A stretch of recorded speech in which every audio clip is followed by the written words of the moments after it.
Everyone. It is Wednesday. This is live with CherylPiper.com, and I am Cheryl Piper.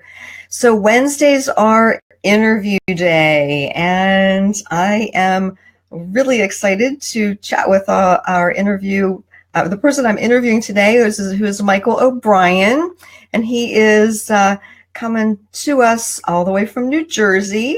And you know, I really just, before I bring Michael up, I just like to, just give a little bit of an intro here as far as what we're doing, and making sure that everybody is over on my Facebook page, because that is where I will be able to see your comments. And, I really, we love, love, love your comments. So please feel free to write whatever you want, any questions you have, and Michael and I will be glad to answer that right here live.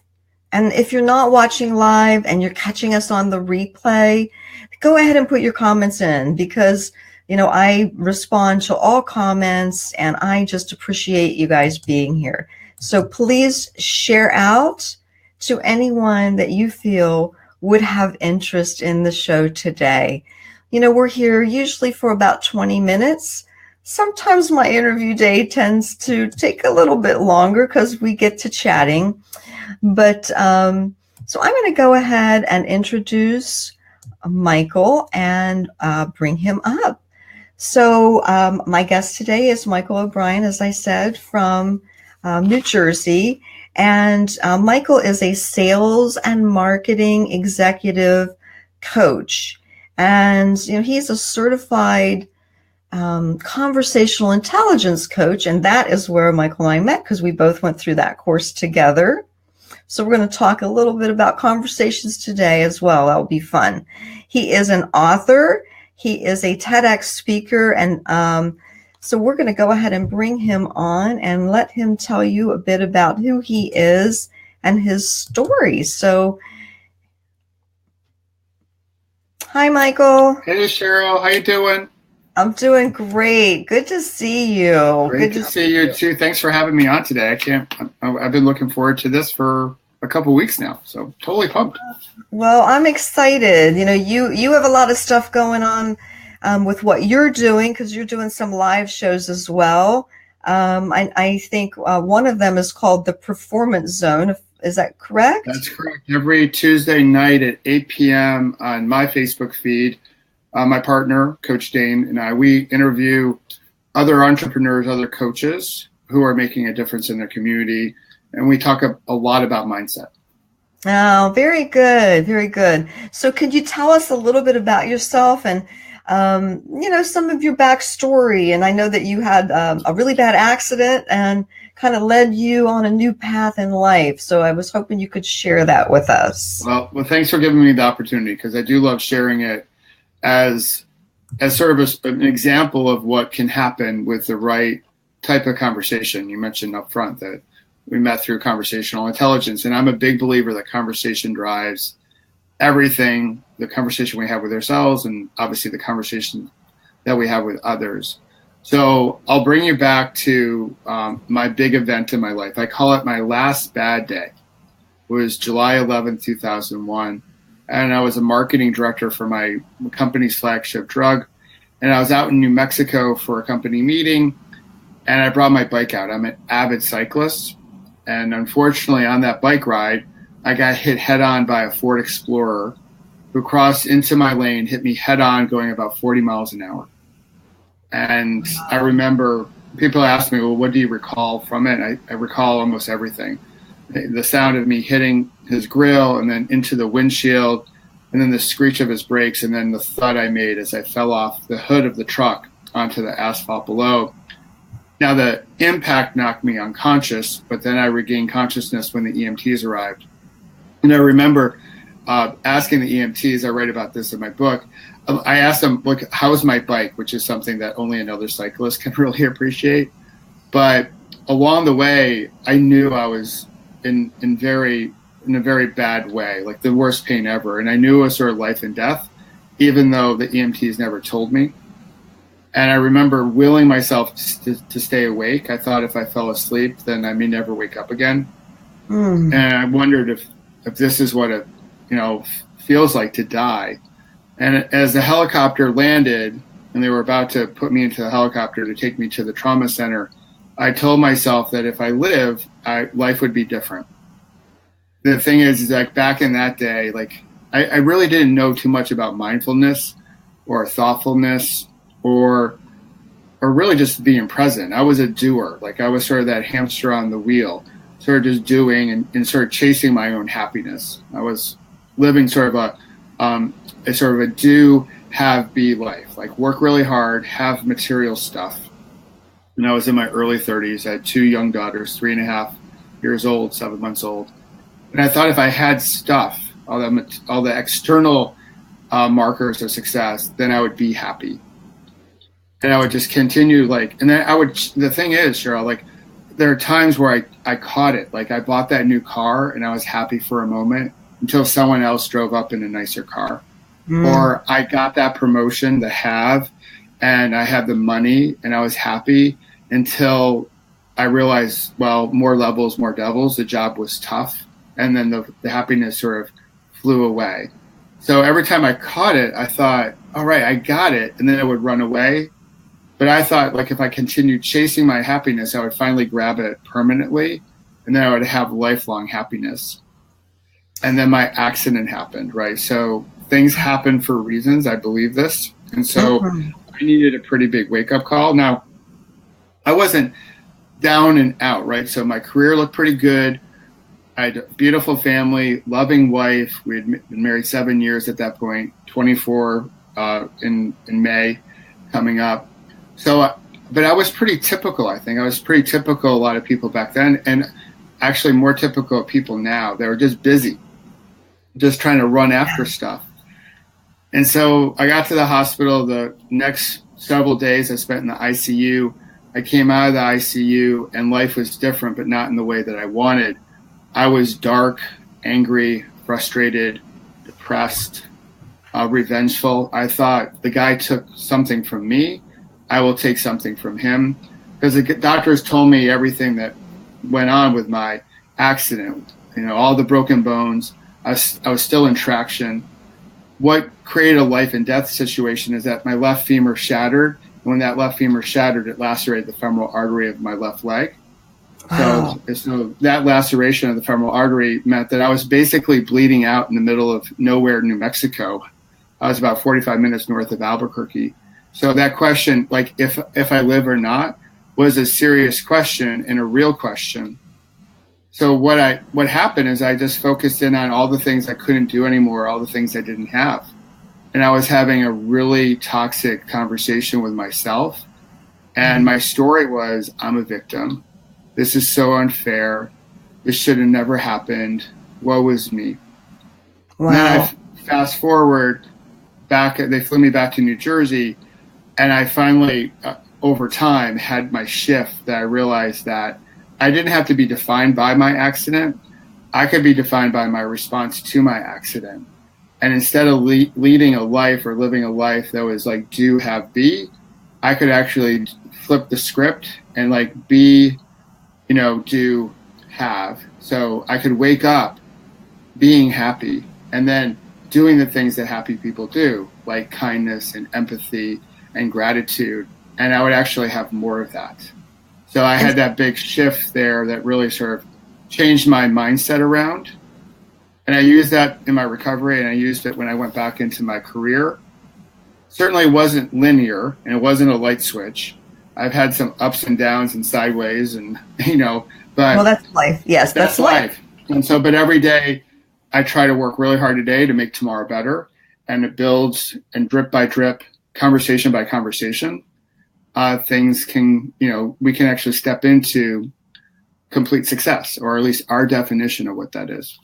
Exactly. And if I could ask a question, backing you up a little bit in the story, when you made that shift, and that shift happened from feeling like a victim and being angry, and then shifting and moving into seeing, gratitude for being alive and all the possibilities in your life. Was there something in particular that caused that to happen, or did it simply happen? Were you working toward making that happen? How did that happen? Yeah, so that's a great question. So I think it happened in like little micro moments, and then it was like the big reveal, right? So it felt like the big reveal when it happened, but then I look back in hindsight, there were a lot of little things. So a few weeks before that, I got transferred to a new hospital. I got transferred to the Kessler Institute for Rehab. For those of us old enough to remember that Superman was Christopher Reeves back in the day, that's where Christopher Reeves went, aka Superman, when he had his equestrian accident. Mm-hmm. And it just so happened my first 3 roommates there were all quadriplegic. They all had injuries related to motorcycle accidents. Now, I was on a bicycle, not a motorcycle, but I sort of stared into what could have happened. It was really shocking. I still was with my victim story at that moment, even though that was very jarring and shocking, but little bit by bit. And then I had a moment during a rehab session where I looked around the room and I asked myself, like, why are some people getting better and others are not? And I realized it was a mindset, right? So instead of focusing in on what they didn't have or couldn't do, they focused in on what they still had and still could do. And then I knew in that moment that I had to adopt that. And as cliche and as corny as this sounds, I wanted to change my story from I'm a victim to I'm a victor, right? Mm-hmm. And then I made a commitment, like I was just going to show up differently in life. Because when people would visit, I would give it that all like, yeah, we're going to do it. But when everyone left and the hospital got dark, that's when I got into my victim story to its fullest. I wasn't sleeping well. I was an angry bear. Like I thought life was so unfair. So the very next morning I woke up and I started my meditation practice. Like I didn't know anything about we talked about this earlier. Mm-hmm. I didn't even know what meditation was in 2001, but I woke up, got into my wheelchair, wheeled myself to a quiet place in the hospital. And I just sort of got with my thoughts and set my intentions for the day, my priorities, if you will. And I realized that if I could show up differently, I could get different results. If I changed the conversation I was having with myself, then I could have a different conversation with everyone else around me. Absolutely. And that mindset is so important. And I'm glad that you brought that up, because when I know it's a Wayne Dyer quote, but I say it often, when we change our thoughts, we change our life, we change our reality. And that is what you're talking about here, because that perception does create reality, and we are powerful. I say that in my meditations each week when I start off the meditation, to get people into that space of knowing how powerful they are and how powerful that mindset is and how we talk to ourselves. That's what you were saying. When everybody else was there, you were like, yeah, rah, rah. And then when you were by yourself, it was the conversations that you were having with you that were keeping you in that space. Yep. And we call it a lot of different things, right? And I know you and I have heard different ways it's referenced: our monkey mind, our lizard brain, the resistance, our gremlin, our inner critic. So I don't get too hung up on what we call it.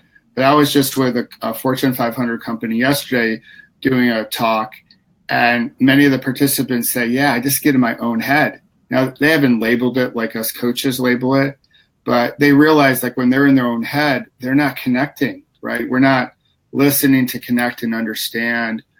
Exactly. We're not building that trust that so many cultures need and societies need, and which we don't have enough of today. So we all get in our head from time to time. And when we're really triggered, it's so easy to get there. Of course, an accident like mine was extreme, so it's easy to get triggered that way. But it took a lot of work, and also a lot of assistance from my loved ones and my family and my friends. I am here today. I am the coach I am today, the person I am today, because of them. This wasn't a solo effort. because life is not a solo project.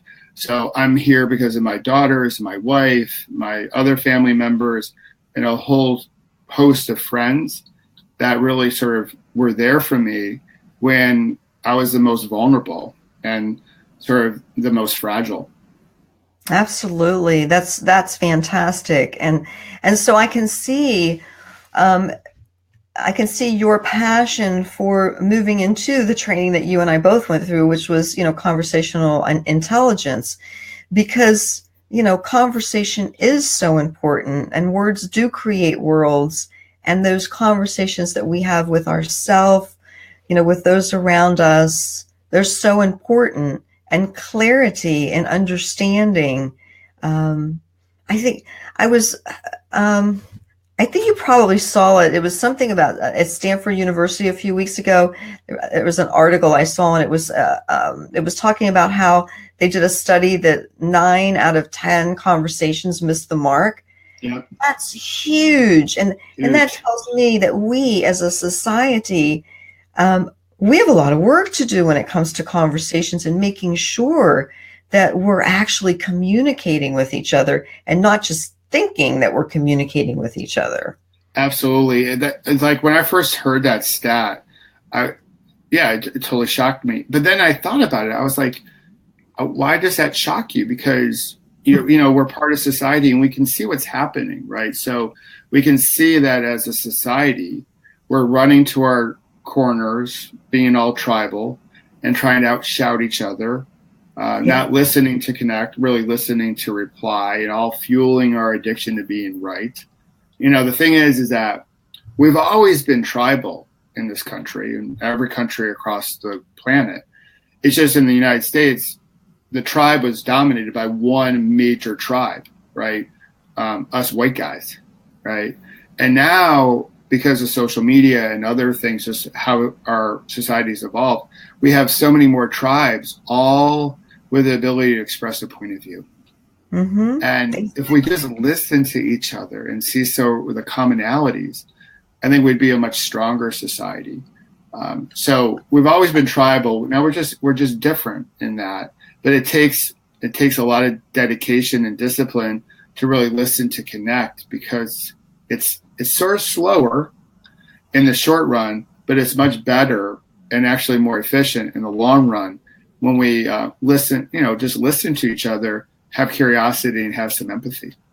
Well, exactly. And it's that whole thing in showing up, thinking that we have something to learn. When you're saying listening to connect, even like you can have a conversation with someone that you don't agree with on anything at all. And if you show up in a way that you're listening to connect, you're assuming that you have something to learn, and you're just going to pay attention. It's amazing how that communication can blossom and open up between two people who maybe just couldn't even talk to each other at all. They were simply talking at each other before that. Yep. No, I think conversation should be about discovery, right? So, and we've learned this, like some conversations are more transactional, right? So it's like the classic, you go to a drive-through at a fast food restaurant, if that's your thing, and they ask you if you want fries with that. There's not a lot of like big discovery happening there. That's more of a transaction, and those are important, right? So not everything is co-creatable, right? So if you have a building, a building that's on fire, we're not going to sit down and try to brainstorm. We got to get out of the building, right? So that's when it becomes much more transactional. I think leaders today, if we can develop more conversational agility and know when to sort of use that and know when to use co-creation, we build more trust in our culture. And with more trust, we can get more things done. But it takes some effort. In today's busy world, it always seems easier and faster just to get people the answer to the test. I hear what you're saying. And another thing that I think of a lot, and I know I discuss this when I'm talking about conversations, is and I don't mean to throw anybody under the bus, but I think about talk radio sometimes, because when I hear what's going on there, and and it's sometimes just noise because there's no one, they're not talking or coming or showing up, listening to connect or listening to learn something. They're simply talking at each other and trying to shout over each other. And at some point you're just thinking, well, this is just noise. Yeah, yeah. So talk radio is like, because it is loud, like especially if depending on what talk radio you listen to. The other day I was driving back from an event and I turned on ESPN, because of March Madness, and both hosts were sort of screaming at each other, and I'm like, and I was getting like jacked up and worked up, and the same could be said about the news, right? I stopped watching cable news back in December because I just felt like it was like setting me off first thing in the morning. And then sometimes I would watch it before bed and I would get jacked up before bed. And I was like, how is this serving me? Because we're having, as you know, Cheryl, we're having a hormonal reaction to that whole fight, flight, stress response. Yeah. And when we have the cortisol and adrenaline going, it affects how we show up around those that we care most about. So I gave up cable news a long time, like now almost 4 months ago, and I try not to listen to talk radio. Although I am guilty to listen to a little ESPN from time to time, depending on what's on. But yeah, I think talk radio is a lot of noise that is not really feeding or fueling who we need to be as human beings. Well, and creating, like you're saying, and listening to that ESPN broadcast, getting yourself all upset and definitely having, an amygdala hijack where the cortisol is being released and there's stress and then you're trying to lay down and go to sleep. It's like, well, why would you think you could? Yeah. Yeah. It's crazy. It's really crazy. Or you go into, like, I know, cause you coach leaders too, but if you spent your whole commute listening to cable news, whatever side of the aisle you happen to be on, you walk through the door and you're already on, just like, and in some ways, like the same people are the first people to check in the morning. They check their email. They sleep next to their phone. They wake up and they turn their email on, and they're automatically in the movie. And it might be 5:30, 6 o'clock in the morning. So now they've already been in it for 2 hours before they walk through the door. I often tell people, like, don't check your email first thing in the morning. Set your intentions, set your priorities. Work into that, because it really does have some toxic qualities to it when that level of stress goes on for so long. Absolutely. That's really good advice for anyone, just to start their day off with setting their intention. And I do talk about that a lot when I teach my meditation course. That's kind of one of the things that I discuss, because that law of attraction really comes into play, and setting that intention for how you want your day to unfold.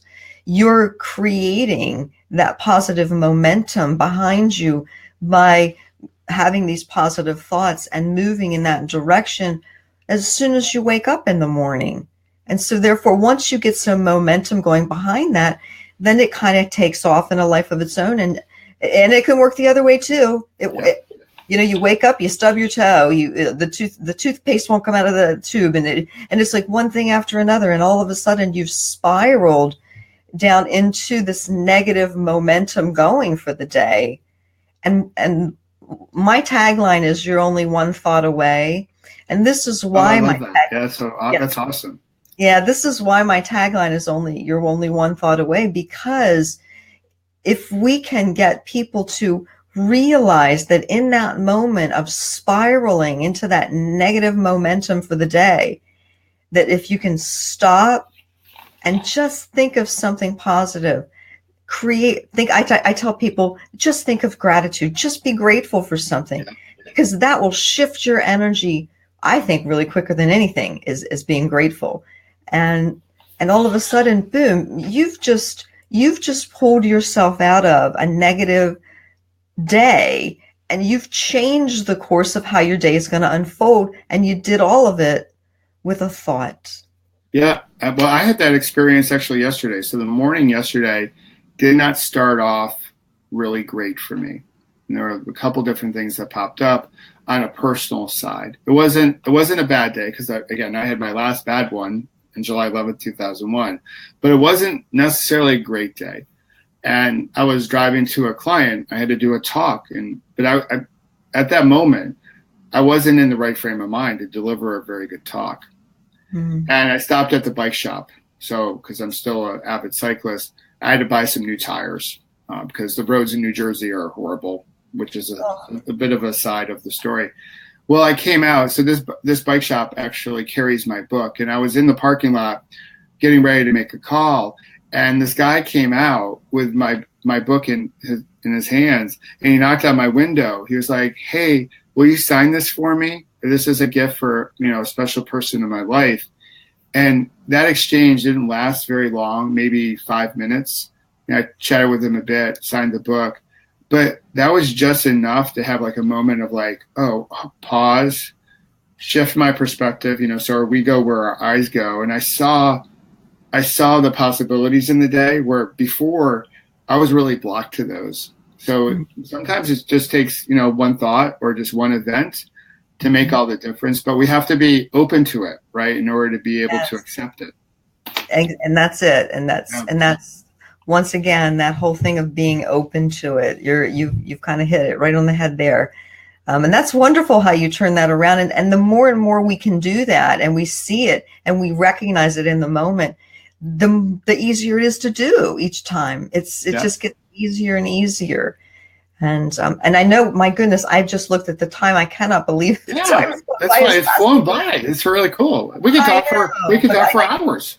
I wanted to chat before we wrap this up. I really wanted you to be able to have an opportunity to talk about that challenge that you have going on next week, because I'm getting ready to start a conversation challenge too, but yours is ready to go. So can you tell us about that? Yeah. So it's my first challenge ever. So many people may have seen like challenges on Facebook or Instagram around nutrition or exercise, but I decided to do something completely different and do one on conversation. Because as you know, Cheryl, conversation drives everything, right? Builds our relationships, builds our tribes. So I wanted to help people build their conversation in their conversational toolbox. So it's all next week, Monday. So Monday, Tuesday, Wednesday, Thursday, Friday. We start off with a simple challenge each day. So I'll give everyone the assignment, the challenge, if you will, with a little video tutorial. And it's all designed for them we'll start in the beginning of the week, all around that conversation that we have with ourselves, that monkey mind, lizard brain, gremlin stuff, and try to shift that. And then as we go through the week, we'll change our orientation away from us or me to we or to, us as a society. So the conversations that we're having with others. So it doesn't take a lot of time. I basically designed it. It's like 15 minutes each day, and you can do it anytime during the day. There's a bonus challenge every day. So for all the overachievers out there that want to go above and beyond, I threw that in. And then every evening at 7 p.m., we come back to a private Facebook group and we chat about what worked, what didn't, questions. So, and along the way, I give them other resources too. So in the private Facebook group that we have, I've put in other different resources to help them. Because at the end, I really want them to at least have a few more tools, maybe spark some new thoughts around the conversation that they're having with themselves, and hopefully step into better conversations with those around them, whether they're at work or in life. So people can go to my website right on the homepage to sign up, which is michealobrien.com, or they can see it on Facebook or LinkedIn or any other place. But it's free, and it's going to be fun, and it's certainly going to be informative.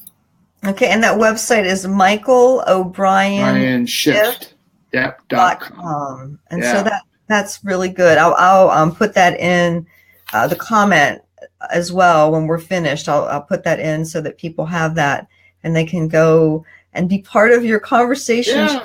That's going to be the first one. And so what's really cool, I posted mine and you're like, I'm going to do one too. And so I love the fact that the two of us are doing a completely different challenge. So many people out there work on their body and I'm a big believer in health, and I'm still a cyclist and the whole thing. but we don't do enough work up here.